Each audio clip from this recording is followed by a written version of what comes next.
all these rivets here. 12, 6 on each side. Pop out the charger cap. After that, there will be 3 10mm bolts. The first of which is located there. Number 2 is there. You have 2 more under the wheel well on that end, 2 more under the wheel well on this end. 10mm socket wrench. To get to the other 2 10mm bolts on each side, you have to come down to the wheel well. If you leave your wheels on, go ahead and cut them inward on whichever side you're working on. Go ahead and begin to remove these pop rivets all the way up the wheel well. Halfway.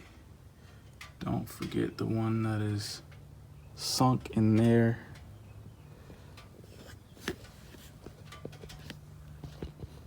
And there was one partially sunk there that I've already removed.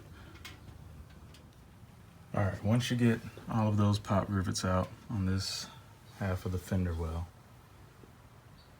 including the ones that were sunk into that part,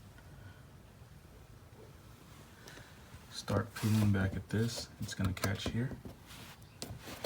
Okay, this part kind of just catches on the edge there.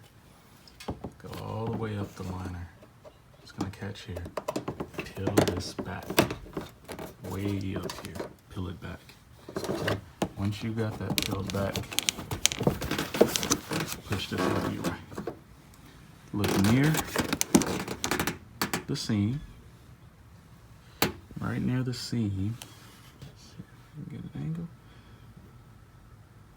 is one of your 10mm bolts, and further up is your other 10mm bolt. Okay. So again, where that is you're looking at the fender meets the bumper. Look straight up, not those, but this guy here, and that guy further up there.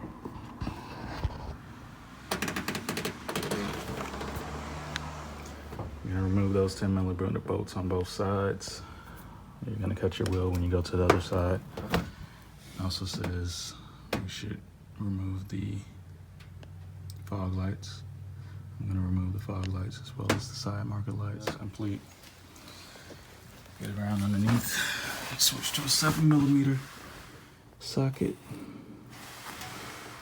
and take off all of those.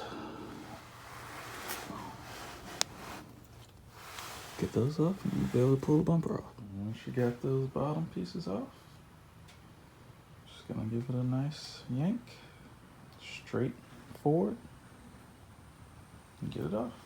Obviously I needed both of my hands to do that, but yeah, I pulled and it came right off with not much of a yank at all. And just make sure none of my cords were hanging, and I'll be able to get behind that grill and get both of these installed. And now that I've got everything unpacked so that I can install it out of the bubble wrap, a damaged piece, but the major part is flawless and I'll get it installed. Right, so once you're behind here, you should be able to just push up on these tabs here, each of those tabs as they go across.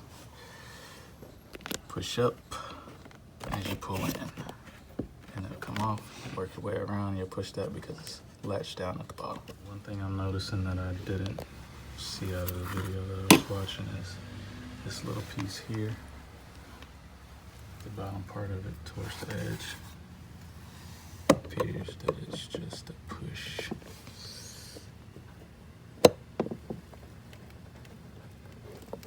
Just push it out. Yep. There you go. So push that part out. Just one on the other side. So once I started pushing it through, it's a push pin. So I just took some pliers Grab the end of it. It's another push clip. You're gonna need to reuse that. I see the piece for the new part. I've gotten the entire top part unclipped. So that's off. And to aid me get the bottom part off, I'm pulling out these pop clips that it appears to be attached to. All right, thankfully clipping everything in was straightforward and took me under a minute to do. Make sure all your clips are clipped in. Gonna go back and fasten these. Fasten that end over there, that end over there. Put my little nostrils in. Get this car put back together.